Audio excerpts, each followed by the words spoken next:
నమస్తే, welcome to our channel. ప్రస్తుతం మనతో ప్రముఖ ఆధ్యాత్మికవేత్త, ఆస్ట్రాలజర్ ముల్లపూడి సత్యనారాయణ మూర్తి గారు ఉన్నారు. వారితో మాట్లాడదాం. నమస్తే గురుగారు. నమస్కారం మా ఫణికుమార్ గారు. విశ్వవసు నామ సంవత్సరం అండి, కొత్త సంవత్సరం ఉగాది నుండి స్టార్ట్ అవుతుంది. సో ఎప్పుడు కూడా అయిపోయిన సంవత్సరం ఎప్పుడు మనం కష్ట నష్టాలు అన్ని అనుభవిస్తాం కాబట్టి రాబోయే సంవత్సరం మీద ఒక హోప్ ఉంటుంది. ఈ సంవత్సరం ఎలా ఉంటుంది అన్న క్యూరియాసిటీ ఉంటుంది ప్రతి ఒక్కళ్ళకి.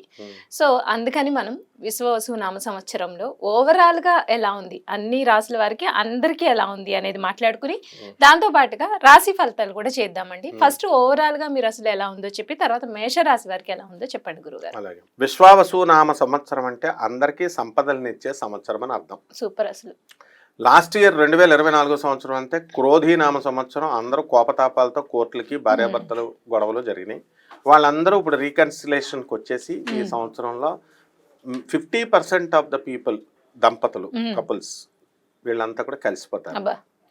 50% ఆఫ్ ద సివిల్ కేసెస్ ఇవన్నీ కూడా ఎవరి పొలాలు వాళ్ళకి వచ్చేయడం, హాస్టల్ కోర్టులో కేసెస్ అయిపోవడం జరుగుతుంది. ఈ సంవత్సరం రాజు సూర్యుడు, మంత్రి చంద్రుడు. కాబట్టి ఇంకేం కావాలి మనకి? రాజు కరుణామయుడై ఉంటాడు. అంటే రవి ఇప్పుడు కూడా స్ట్రిక్ట్ గా ఉంటాడు కానీ లోపల చాలా కరుణ ఉంటుంది.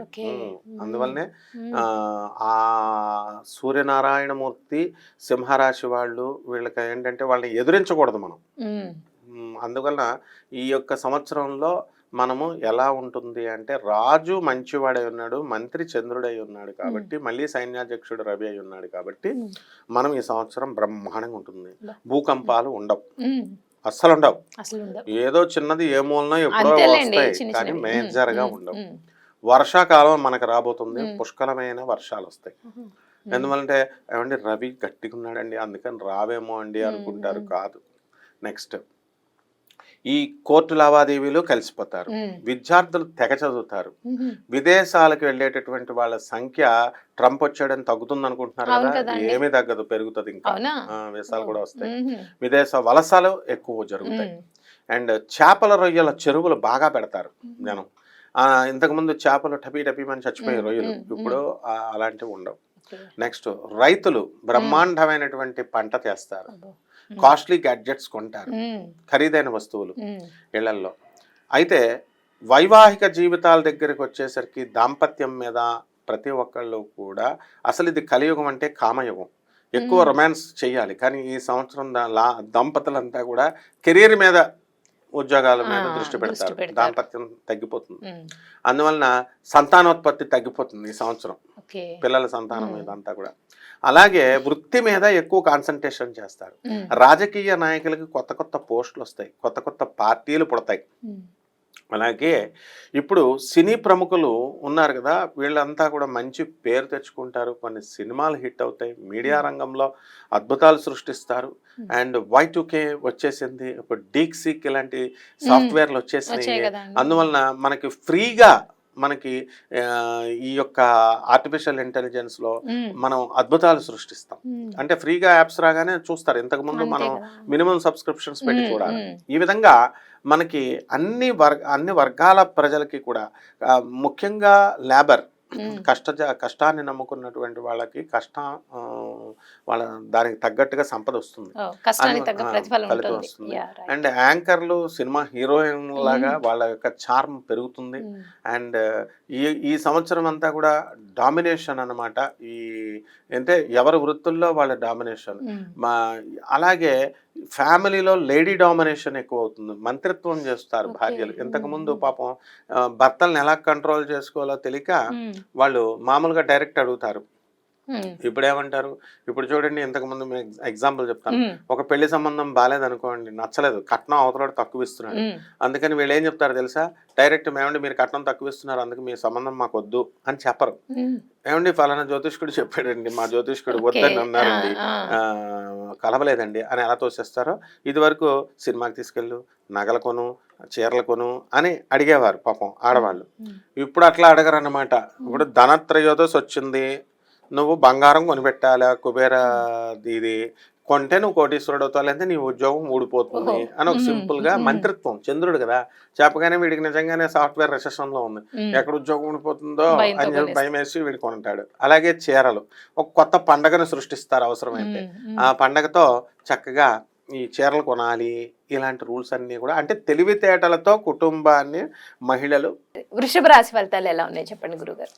వృషభ రాశి వారికి శ్రీ విశ్వావసునామ సంవత్సరం 2025 సంవత్సరంలో మనకి అద్భుతంగా ఉంది అని చెప్పాలి. మొన్నటిదాకా లాభంలో ఉన్నటువంటి రాహువు ఇప్పుడు మనకి రాజ్యస్థితిగతుడు అవుతున్నాడు. జన్మంలో ఉన్నటువంటి గురుడు ధనస్థానంలోకి వస్తున్నాడు. కాబట్టి వృత్తి వ్యాపార ఉద్యోగ విషయాలలో అఖండంగా ఉంటుంది. బట్టల వ్యాపారము, కిరాణా వ్యాపారము, ఆ తర్వాత ఎలక్ట్రానిక్స్ సేల్స్, సర్వీస్, రెండు బాగుంటాయి. కంప్యూటర్ కొత్త కొత్త షాపులు పెట్టుకునేటటువంటి వాళ్ళు, సాఫ్ట్వేర్ ఫ్యాక్టరీస్, ఇలా కంపెనీస్, ఇలా ఐరన్ ఇండస్ట్రీ కూడా బాగానే ఉంటుంది. కాబట్టి లాభంలోకి మార్చి 29, 2025 సంవత్సరం తర్వాత శని లాభంలోకి రాబోతున్నాడు. కాబట్టి ఇనుము సంబంధించినటువంటి బిజినెస్లు, స్క్రాప్ ఐరన్ బిజినెస్ చేసినా కూడా అద్భుతంగా ఉంటుంది. ఆయిల్ ఇండస్ట్రీస్ మంచి రేడింపు ఉంటుంది. టాటా స్టీల్స్ ఇలాంటివన్నీ కూడా షేర్స్ అందులో పెట్టుకున్నటువంటి వాళ్ళ షేర్లు బాగా పెరుగుతాయి.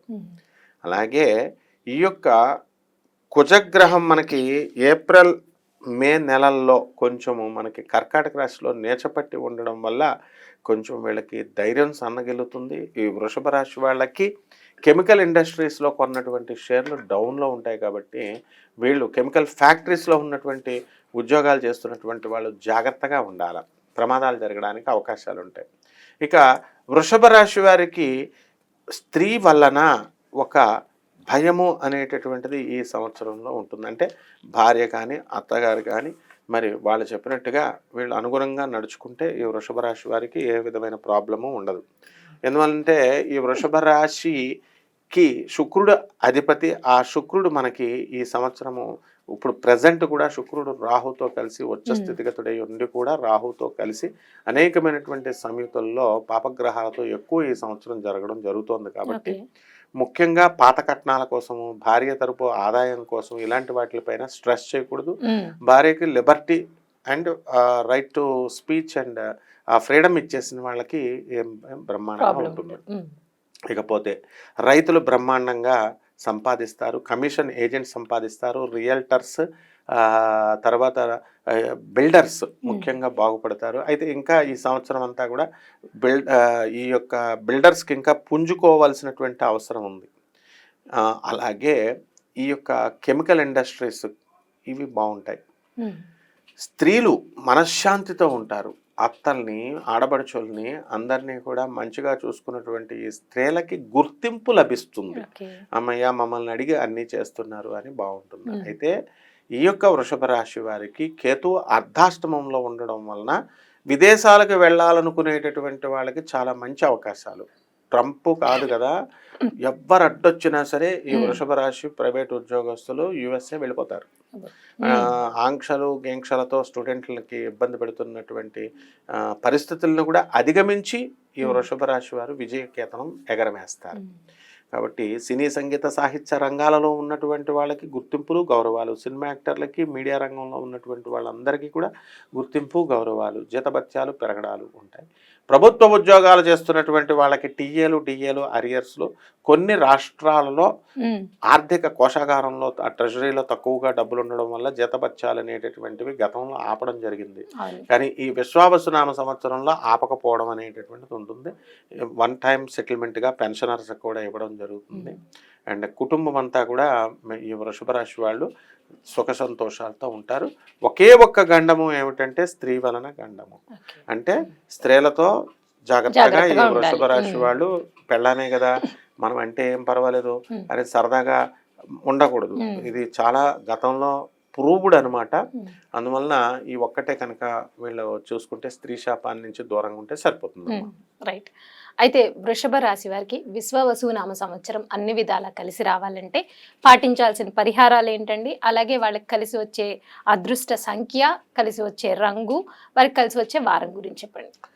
వృషభ రాశి వారికి ఈ సంవత్సరం కలిసి వచ్చేటటువంటి సంఖ్య 6, కలిసి వచ్చేటటువంటి రంగు పింక్ కలరు, కలిసి వచ్చేటటువంటి వారము శుక్రవారం. అలాగే కేతువు అర్ధాష్టమంలో ఉండడం వలన కేతువు బాగుండలేదు కాబట్టి కేతు జపము, కేతు స్తోత్రాలు, కేతు యొక్క దానికి ఆధిపత్యమైనటువంటి ఈ యొక్క ఉలవల్ని, కిలోంపావు ఉలవల్ని చిత్రవర్ణం కలిగినటువంటి మల్టీ కలర్డ్ వస్త్రాన్ని ఇచ్చి పేద బ్రాహ్మణులకి సోమవారం నాడు ఉదయం 7 గంటలకి దానం చేయడం ఒక పద్ధతి. రెండవది తంత్ర జ్యోతిష పరంగా వీళ్ళకి గరిక గడ్డని తీసుకోవాలా. గరిక గడ్డని తీసుకొని గణేష్ మహారాజ్ యొక్క ఆలయానికి ఉదయం 7 గంటలకి వెళ్ళి ఓం గణేశాయ నమః అనేటటువంటి మహామంత్రంతో జపం చేస్తూ పుల్లారెడ్డి స్వీట్స్ లాంటి స్వీట్స్ అంటే దానాలు ఇచ్చేటప్పుడు ఎప్పుడు కూడా గొప్పవి ఇవ్వాలి, అంతేగాని నాసిరకాలు ఇవ్వకూడదు. బియ్యం పంతులు గారికి ఇచ్చేటప్పుడు రేషన్ బియ్యాలు ఇవ్వకూడదు, చాలా మంది చేస్తూ ఉంటారు, తప్పది. క్వాలిటీ ఉన్నటువంటి లడ్డూలను తీసుకెళ్ళి అక్కడ ఉన్నటువంటి వికలాంగులకి బెగ్గర్స్కి కనుక పంచుకున్నట్లయితే చాలా అద్భుతమైనటువంటి ఫలితాలు రావడానికి అవకాశాలు ఉంటాయి. అలాగే వీళ్ళు తెల్ల జిల్లేడు పువ్వులు ఉంటాయి, ఆ తెల్ల జిల్లేడు పువ్వులను కోసుకొని సోమవారం నాడు శివాలయానికి వెళ్ళి చక్కగా ఆ శివుడి పైన ఓం నమశివాయ అంటూ ఆ మంత్రాన్ని జపిస్తూ మనము ఈ జిల్లేడు పువ్వును పెట్టాలి. ఓం నమశివాయ అనేటటువంటి మంత్రం చాలా సింపుల్గా అనిపిస్తుంది జనానికి, కానీ జగదేక వీరుడైనటువంటి అర్జునుడికి ఇంద్రకీలాద్రి పర్వతం మీద ఆ మంత్రంతోనే తపస్సు చేస్తేనే పాశుపతాస్త్రాన్ని పరమేశ్వరుడు ఇచ్చాడన్న విషయాన్ని గుర్తుపెట్టుకోవాలి.